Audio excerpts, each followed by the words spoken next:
also still coming in.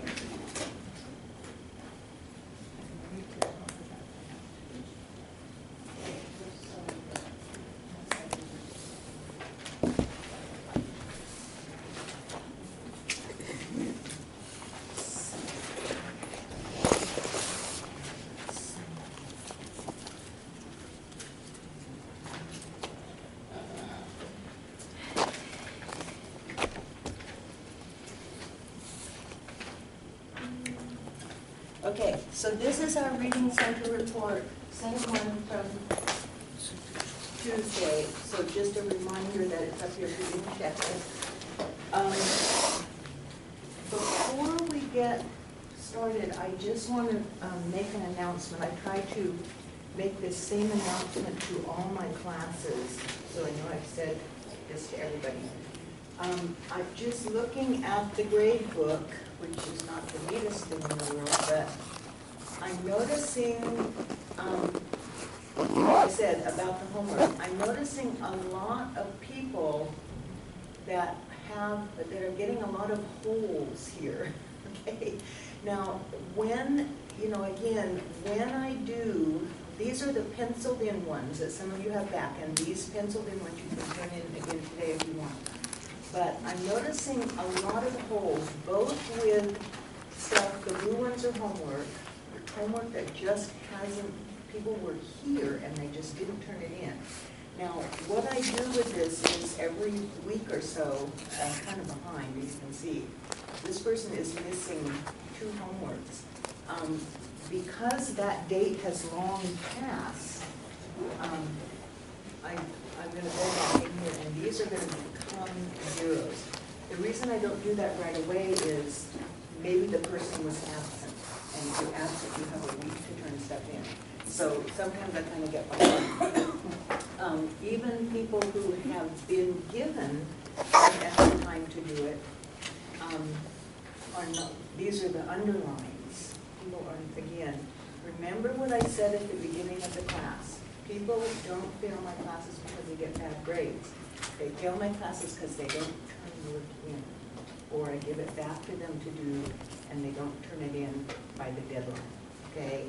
So just kind of be aware of this. The other thing about this is, let's see if you hear that I have to put it in. The other thing about this is, remember we're coming up on the midterm, both our midterm test and the middle of the term. And I will again give you that grade sheet, okay?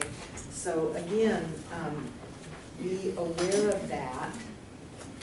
I will do that at midterm and then one more time, the next 4 weeks. So you need to be keeping track of whether you've done stuff or not. You can keep track of it on there. As I give you things back, you don't have to, but it's a good idea to keep track of what's going on, and you can tell your grade that way. Okay, remember this thing that has all the stuff on it. Okay, so just kind of a heads up, because we are coming into mid-semester. And again, on the Reading Center, I think most people are okay. But there are a couple people with yellow marks there, the same thing. Kind of check to make sure you are doing what you should be doing there. Okay, as far as this homework goes, okay, so let's look at this homework a little bit. Yeah, I was a little bit confused because it always seemed to me before that we always had plenty of time to talk about these, so I wasn't sure why we didn't get to them in either of the classes. I know we kind of got off on a couple of other discussions, but the other class too, we didn't quite get to them. Okay, so and the thing about this is, like I said, Lorraine Clemens, if you look at this exercise in the book, all she wants you to do is circle the topic, okay? But I kind of go by that kind of funny teaching idea out of the 1960s. It's more important for you to understand what you're doing than it is for you to get the right answer, okay? So in some ways, I'm more interested in what I see up here, okay? which is one of the reasons I do it this way. If you think about this, and you look at my grading, you could basically, let's see this, 1, 2, 3, 4, 5, 6. You basically could, have missed all of the actual answers and still gotten, not a good grade, but you still could have gotten a grade on it. But that's why I grade on both. I grade on both this, and it says up there, I think.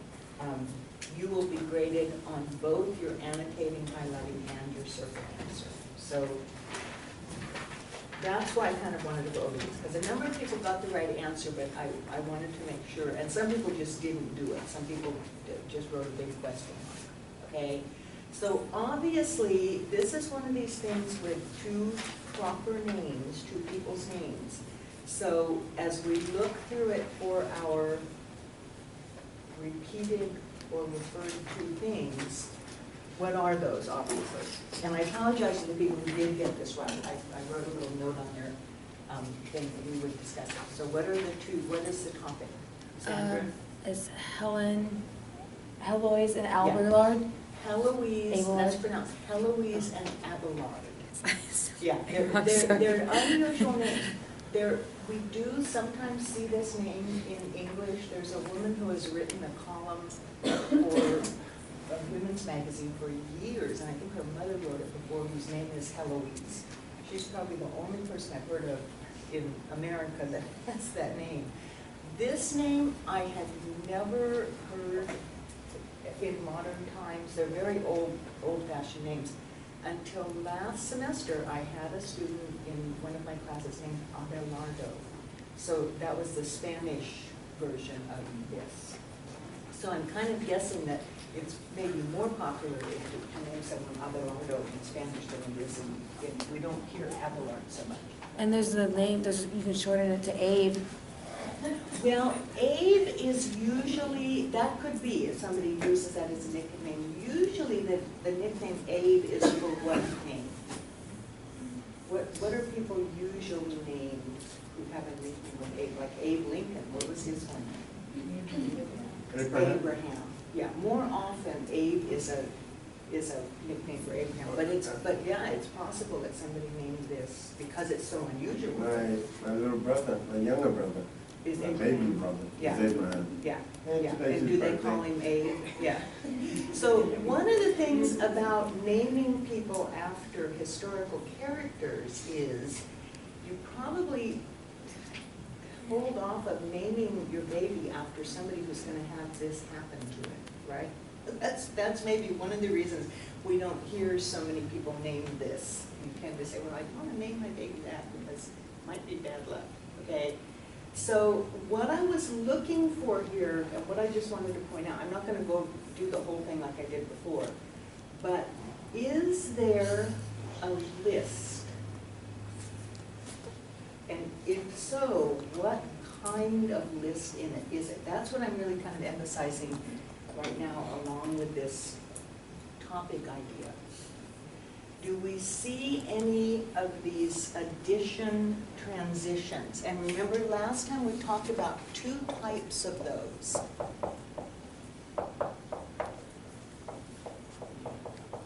We have that one type that's just a basic list that can go first, also, in addition, that kind of words. And it's kind of hard to make a complete list of every single word in the English language that serves as an addition transition. Then there's the other kind of addition transition that has to do with time. So do we see these in here so much? Kind of, but more so is, I think, the that when. Remember, once you start seeing when became, right? When she bore a son, when Heloise's uncle found out, there could be, in other words, you as a reader can fill in, there could be the words then, this time, and then this time, right? So So there's also these time. When, then, next, later, and then anything that says in a number of years, over a period of years, something like that, okay? So this is a list of their lives, okay? So what I wanted to see out here was they met, he became her tutor, they fell in love, she had a baby, they married in secret, but what happened when Heloise's uncle found out? What had happened? Nothing good, right? Okay, so if you didn't know what this word meant, you had to look down here, right? This was the punishment, and that was considered, believe me, nowadays we kind of look at this and it says, why did they get so upset? But boy, this was really a problem. Sandra? Oh, no, never mind, go ahead. Okay. She doesn't want to ask, okay. So, yeah, so this was, this was a crime, the fact that this woman got pregnant before she was married. And today, we just kind of say, so what, really, so, all right? So, separated for the rest of their lives, they wrote passionate love letters that were eventually published. And when you do get into English 1B, or one of the world literature classes, you may very well be assigned to read these letters. They're considered a part of literature. I mean, it's just that it's not so much because of the story, although that's tragic. It's just that they're so well written. They're interesting to read. Okay, so obviously our topic is Heloise and Abelard, right? But was that one of your choices? Yes. We need to be a little bit more specific. So what about this one? Too general. Again, we talked about, remember this thing that we kind of finished up here. It should be general enough to include everything that is discussed, but specific enough to include what isn't discussed. We said that adding this word made this a little bit easier to understand. Okay? I noticed some people had written down that. That's good. Okay? So yes, it is about love, and that's one of the things if we're going through and highlighting the most often mentioned things: love, romance, courtship, marriage, fell in love, married. All of those things are references to love letters, references to love, and it does go all the way through. But this is more specific than that. Okay, what about this? Yes. So, and that's the importance of seeing, like I wrote on several people's papers, if you have done this, the topic is going to be easier to figure out, okay? The point is this passage of time, what happened. A lot of people who did do this part circled this. Why isn't this the right answer? Yeah, that comes only at the end. The love letters only come here. So remember, the love letters don't start up here, okay? The love letters are only mentioned at the end. So that's why that's not right. Actually, and you could say, given what I just said about English 1B, that's where this is going to come in. Scholarly discussion. What's scholarly discussion? Educational? Yeah, educational. Yeah, what happens in an English class. So that's where you're going to read about, is in some future literature class that you take. Okay? So in a sense, that kind of remotely refers to the letters because that's what you'll be reading in that class. But otherwise, they really aren't mentioned till the end. Okay? Now this one, a couple of people had some questions about this one. This is another one, and you look at this, you think, oh God, this is so long. This is longer than the other one. That was, and again, I know, believe me, I was a college student once, And I still, you know, the amount of stuff that I'm given to read, you know, as the head of the English department and, you know, part of these committees that I'm on campus, you just look at something, you say, I do not want to read this. Okay, so that's where, you know, and especially if it's just this format, which is what textbooks are very largely. You guys are lucky in that your textbook has a lot of visual stuff in it, has big headlines and, you know, graphics and all that kind of stuff. But some of these textbooks, even today, although textbook publishers are finding that students deal better with things if they present them more visually nowadays, so they're a little better. But a lot of it is going to look just like this, where it's really visually boring. And you have to realize that and say, okay, I can't just, there's no way you can just start reading. You have to do this other stuff first. Look it over, see what you're getting into, okay? What do we see mentioned over and over again? Yeah, again, proper names are good. Another good sign here is, again, just like you see something italicized, remember we said it, like the words for love were italicized, it's a good chance that paragraph is defining that word somehow. When you see something that starts with a person's name and the years of his life, what's that a good sign that this paragraph is going to cover?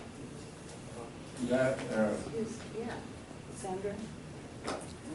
They're gonna talk about his life, like the beginning of his life till his death? They're going to talk about his history, the history of his life, you know, pretty much. Which is part of what makes this paragraph so dense. We're trying to get everything in. So we say, oh, good, the topic is Benjamin Rush's life. So we go down here. Is that one of the choices? No. Okay. So then we have to go back. So we see all these, you know, all this stuff. So then we go back to that, I have my bad highlighter here. This one shows up too dark on the overhead. This is better. So then we go back to that strategy of looking at the first sentence.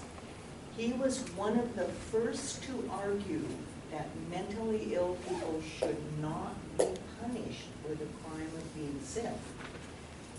And as you can imagine, you know, if we have historical ideas that they're going to castrate somebody just for, you know, sleeping with someone, then how did they treat mentally ill people in a day when, you know, their vision was so limited in a sense?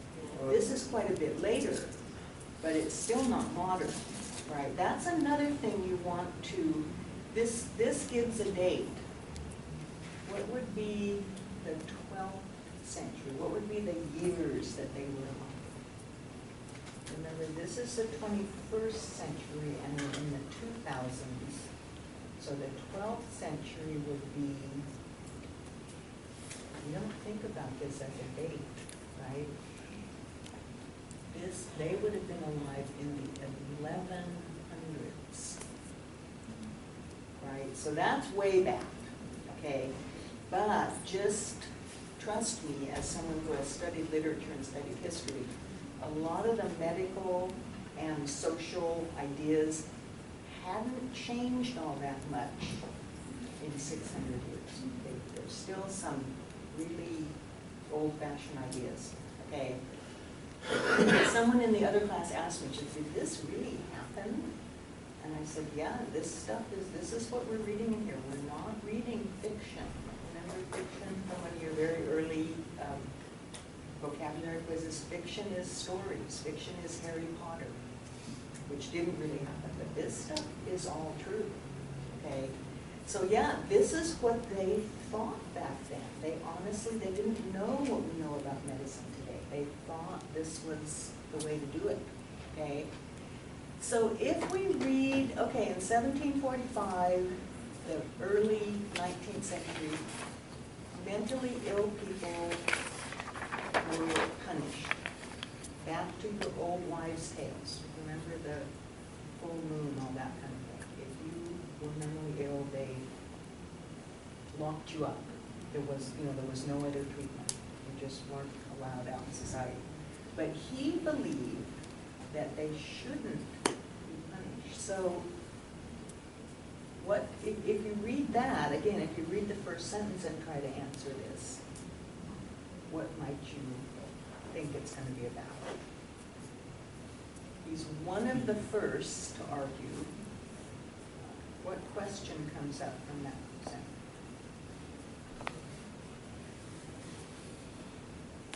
There's a lot of questions there. He was the first to argue that mentally ill people should not be punished. Why did he feel like that? Yeah, why did he feel like that? Who were the others? Okay, how were they punished? Okay, a lot of questions should come up there. So that's where this one comes in. Is that what it's going to talk about? No. If he was one of the first, is this going to tell us about the others? No, we're pretty sure not, because there's all these other people. I mean, all these other names here, Dr. Rush, Dr. Rush. Okay? He also insists that the doctors listen closely to their patients and take careful notes. Without question, he was a force for good in medical treatment. So now we say, aha, this is talking about this. This is what most people who attempted this one, most people suffered this. Okay? Without question, he was a force for good in medical treatment. But is there a reversal transition? And remember, However, yeah, the longer, we've been looking at some pretty short paragraphs, but the longer the paragraphs get, the farther down it's possible that there's going to be a reversal transition. Okay? That does not mean that he never did any harm. In fact, even some of his colleagues considered his prescriptions dangerous. Okay? So then we say, what were they? Okay, so this is one of these ones where it tells us that he did do good things, however, there were some problems. So what is the rest, what's the list in the rest of the paragraph? Dangerous. Yeah, his dangerous health treatments, okay? Bloodletting, have you ever heard of that? Do you know what that is? They used to believe that if you were sick, if they drew some blood out of you, it would help you because then your body would replace it with new blood. So they had leeches, the little wormy things, and they would put them on and they would suck the blood out. Which is interesting. Some hospitals, believe it or not, have gone back to that today. You have these supply houses even today where you can purchase these leeches, and they just suck the blood out and then they drop off. But what happened back there, and a lot of people did this, they did it too much, and then the patient died. So it wasn't, it wasn't medically supervised. Okay, so we have one, the bloodletting. Drawing blood out for, not for the reason we draw blood today, okay? Also, he came up with the idea of the tranquilizer chair. Now, this is one of these things like the ghost in the Mary Surratt passage. People get so interested in this tranquilizer chair that they want to circle this.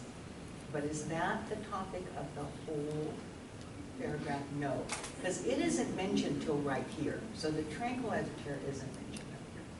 But this is so weird that that's what tends to stick in your mind.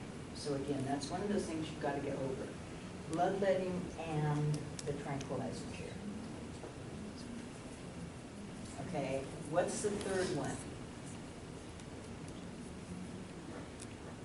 Do you see another one of the addition transitions? Fourth. Yeah, so here's one, the bloodletting. 2 is the tranquilizer chair, and 3 is what? Fourth. Swimming patients in the air. Okay.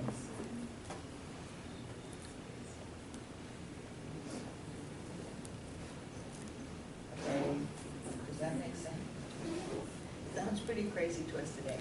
So what's the topic? And here's where I've been noting, if you see what I wrote on your thing. If you're just making a list up here, that's good. I don't want you to stop from doing that. But I want you to ask yourself, what is this a list of? What am I making a list of up here? If you can answer that, then this is going to be easier. What is this a list of? This is a list of his harmful medical treatments, right? Okay?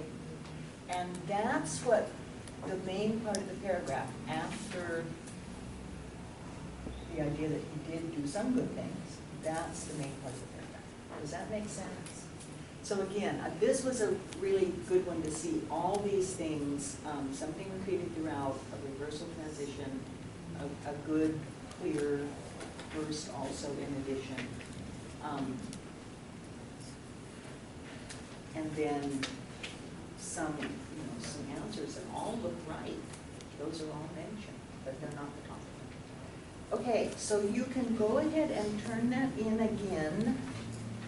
Even people have grades. I went ahead and put grades on them. I did it a couple of ways first.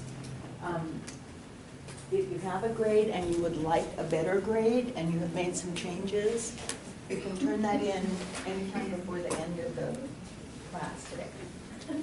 If you like your grade and you don't want to turn it back in, that's fine. Okay, now we need to move on to the next homework. And I need to tell you some things about this homework. As I mentioned, yes? Did you say the midterm was on the 27th? The midterm is on whatever day it is listed on the syllabus. I don't know off the top of my head what exactly what day it is, but it's on the syllabus. Just confirm Okay. it for me. Okay, as I said, and as we've seen with Lorraine Fleming's textbook, the first of this homework, and if you're paying any attention, this is mostly for me that I put this up here. This is topics 1, and then we have topics 2, and we had paraphrasing and marginal notes 1, and paraphrasing marginal notes 2. So this was the first topics homework. We're now going on to homework 9, topics 2. It's partly for me, but also partly, as I mentioned, for you guys, when you go in to fill in your grade sheet, if you want to do that, I always have some kind of identifier up here to tell you what it is, okay? I again reproduce this up here as just kind of a cheat sheet for you. But again, if you didn't read the assigned reading for topics 1, because remember now we're in the middle of this, we're going into another week of this. So if you didn't read these pages, or even if you did, before you try to do this homework, okay, those are the pages about this. Now, as we know from Lorraine, this looks a little bit different, so I need to talk about why it looks different. My instructions, okay, read each paragraph, highlight and annotate as we have discussed, okay, both things. Write reading paraphrases as part of your annotation, same thing we've been doing. Then, rather than pick one that's already written for you, and some of you might find this easier, now you're going to write it out in your own words, okay? So rather than have those choices down there, you're going to write it out. For some people, this is easier, because I know a lot of people look at this and say, well, this isn't what I would have said at all. You know, I would have said something else here, okay? So now you have a chance to write it out yourself, okay? So, like I said, this looks a little different. And one of the reasons it looks different is there's no example, okay? So I'm still, even though you don't have this, you are still required to do this, okay? What this is called, the teacher's work, the teacher's word for this is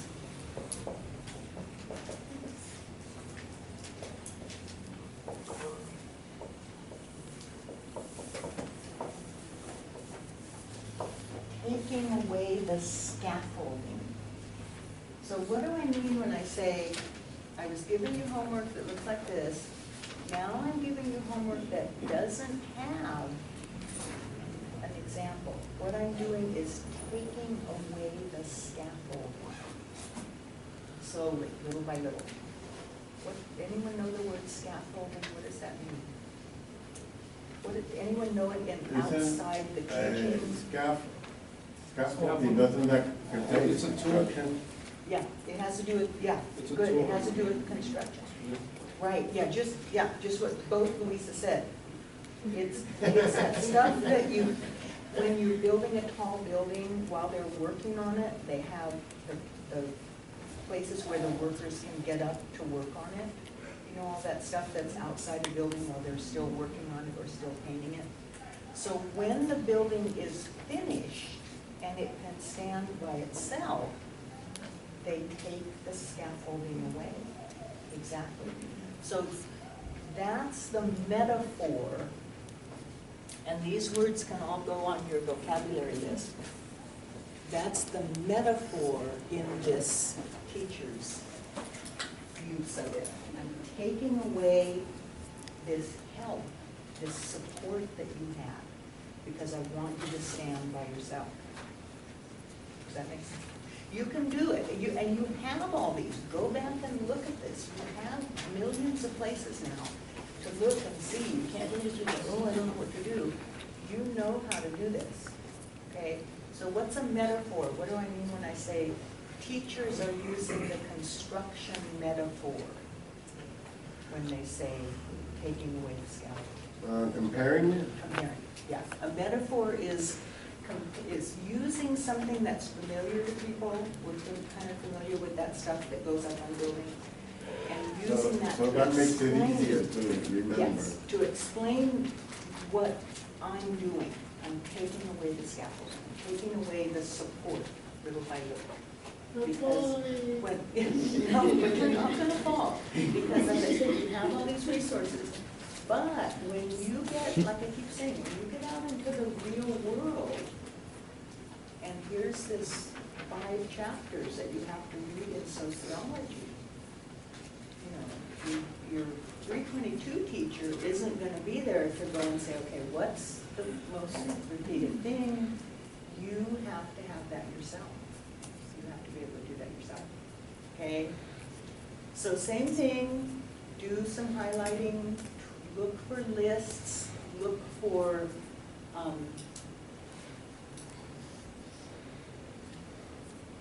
is this a reversal transition? You have to read in here. Here's another one. These seem like contrasts. What's repeated over and over. And then you have to phrase the topic. Okay? Now phrasing, this is something we're going to work on, but I want you to understand here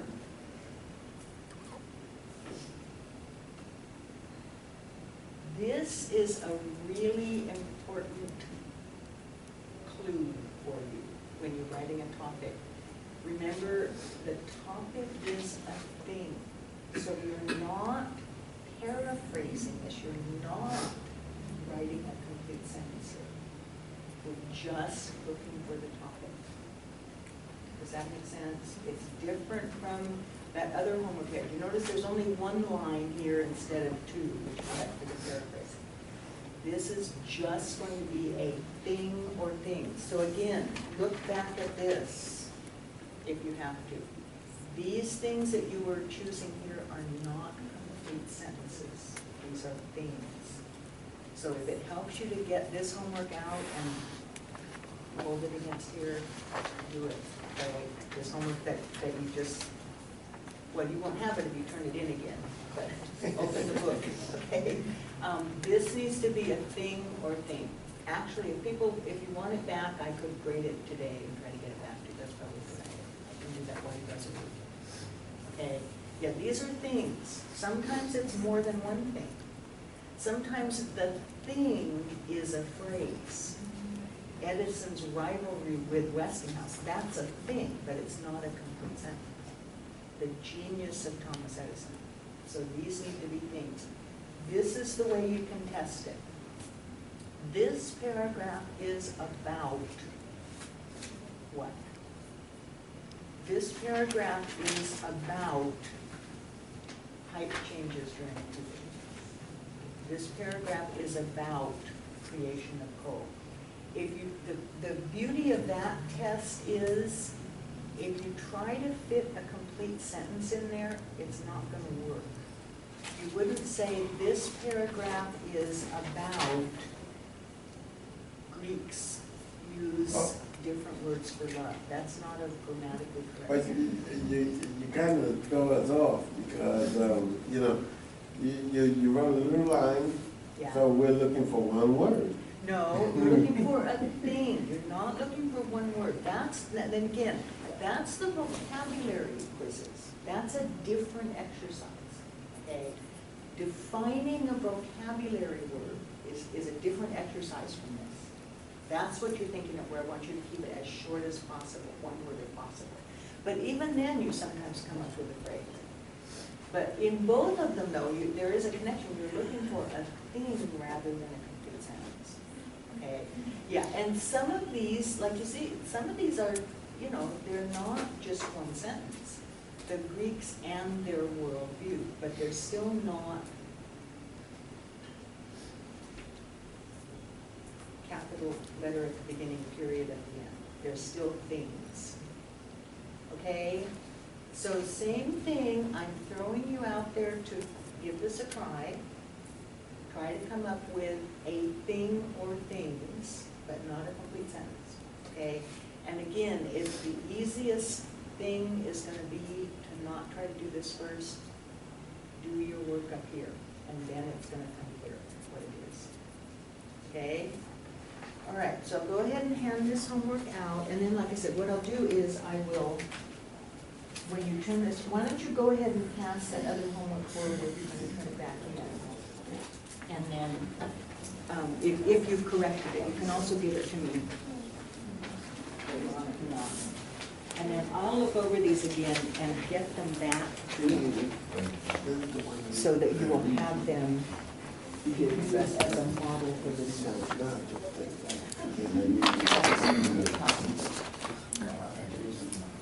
That's the only problem with going over. Anybody over there going to turn it back in? Okay, so here is homework 9. This is homework. You're going to work on it over the weekend.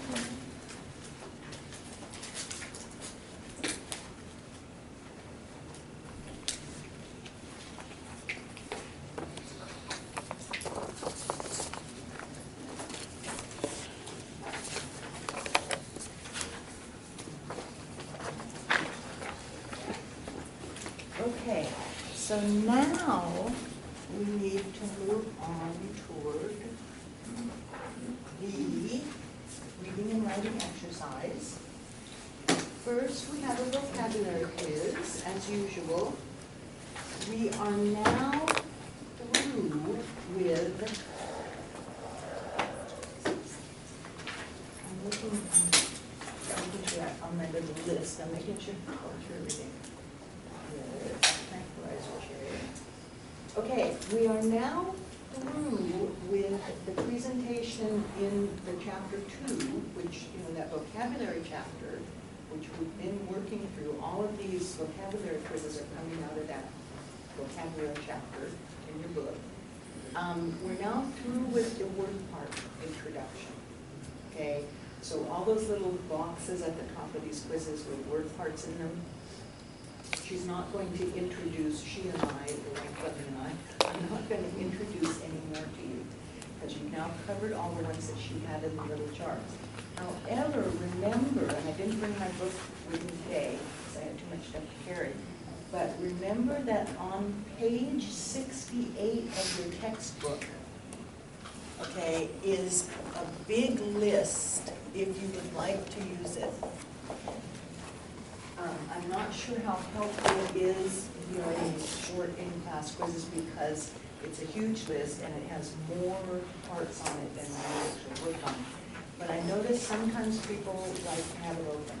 So if you do think that you see a word part in any vocabulary quiz from here on in, and you don't know what that means, by all means, if you want to bring your book and use that, or, you know, just make a copy of it. I know we don't really use the books that much in class in here, so I don't want to make people carry them if they don't have to. They're mostly used for your reading, your homework reading, okay? So again, I'm using all of her different quizzes here. This is another one of these, kind of goes back and forth, where you're going to be circling a word rather than writing it out yourself, which again, for some people, this is easier. For other people, this is harder. For me, this is a little harder because I want to write a whole other word, you know. I don't want any of the choices. So do your best. Figure the best way to do these ones where you have a choice is to figure it out yourself.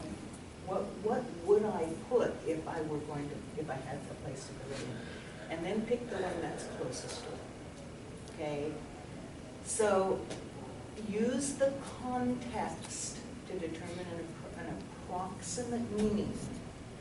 Okay, and again, this word is really important, what we talked about. A lot of these words that we've come across, I've been giving people credit for a definition that actually isn't at all what the word means. But in that particular context, it's a good answer. Like the baby birds. Somebody in the other class, they put down that hatchlings means family. Okay? Not even close, right? But, and I was about to mark it wrong, and I thought, wait a minute. She's saying hatchlings means the family of baby birds. Okay, that's right. But there's no way hatchlings means family. You know what I'm saying? So that's the kind of thing you're going to run into here. Probably won't find that on here, family on here.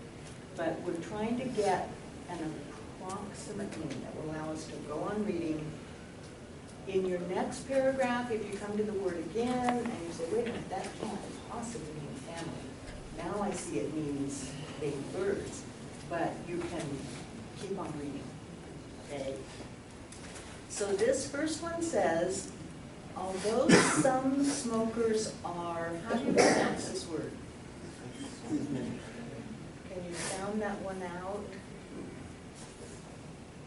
How do you pronounce P-H-Y-S? Is it Fizz? Fizz. Yeah, believe it or not, this is pronounced fizz. Although some smokers are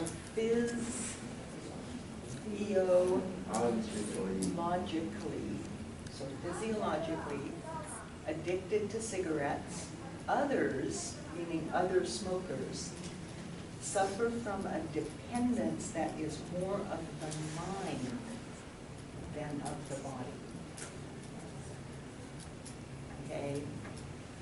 So what kind of clues, back to our, or under the restatement, contrast, yeah. Hey. Oh. Wait a minute, what kind of clue, what do you have a prior knowledge of this word? No. No. I'm Okay, so what actually living it. A. What clue are you using? Sandra? A. Well, I'm not asking for the answer right now. I'm asking for what are the clues? I'm sorry, I thought you were asking for the answer. Yeah. The clue is others suffer from Suffering. others suffer from the dependent. That is more of the mind. You almost got it. So there's a contrast clue here, right? Yes. More of the mind than of the body, okay? So the mind is the opposite of what this is saying.